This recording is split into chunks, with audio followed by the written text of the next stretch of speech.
Good afternoon, Helen Parsons, gut health and weight loss coach. I'm doing this video while I'm out walking the dog, so I hope it's not too jumpy.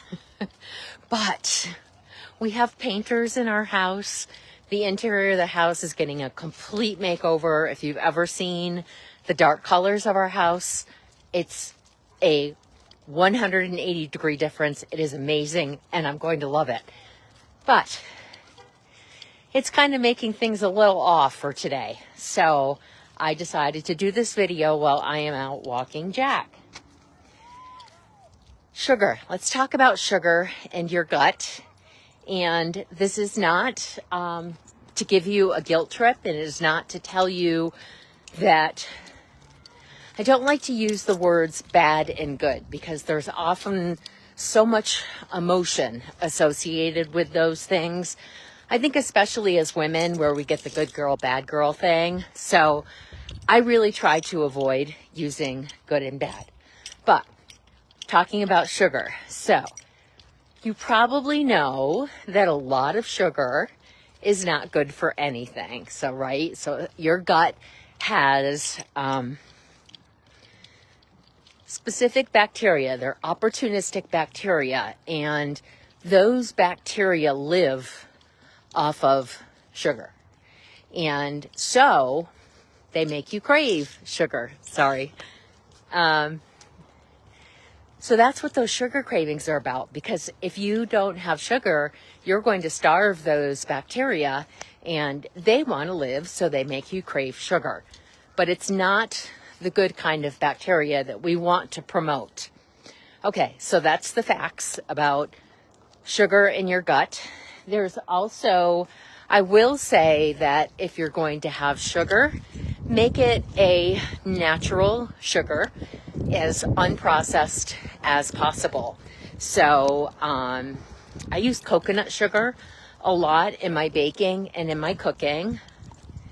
I try to avoid anything that says refined, or, because the more processed something is, the worse it is. Any processing strips something of nutrients.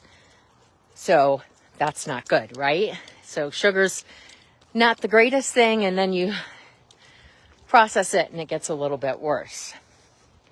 There's also research coming out now, and there are mixed reports about this, artificial sweeteners and gut bacteria, that some artificial sweeteners can alter the gut bacteria. So I'm kind of watching that one too, because I like a good Diet Coke every now and then.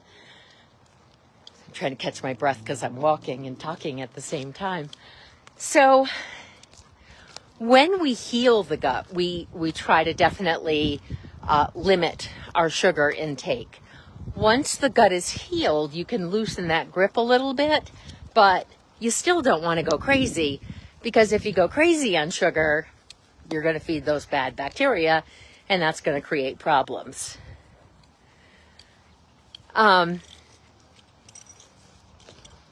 Sorry, I'm just trying to kind of get my bearings again here. So what was I saying? Now, this comes from, and the reason I say no guilt, because I am a woman who loves her baked goods. That's there. I said it. And I'm really trying now to make any sort of dessert kind of thing with a more natural, less refined, less processed thing, like honey or maple syrup or coconut sugar. Those are the three that I generally use. So that's sugar and your gut, and I would love to have a conversation about this. So if you have any questions, you can drop them in the comments. Jack is very fascinated. Want to see Jack? Whoop. Jack is very fascinated by the kids that are playing, so come on. If you want to have a conversation about this, I would love to. Drop any comments in the comments. Imagine that. And I would love to know also, what is your relationship with sugar? Is it one where you feel like you're in control, because that's not my relationship with sugar. Sugar takes over very quickly. Is it a relationship where you have to watch your step, which is me? Or is it sugar's completely in control? I have no control over sugar at all, which can be me sometimes if I really get too wild and crazy with the sugar. So let me know what your relationship with sugar is, and let's have a conversation about it. All right, I'm going to focus and breathe for the rest of the walk. I hope that you have a great evening.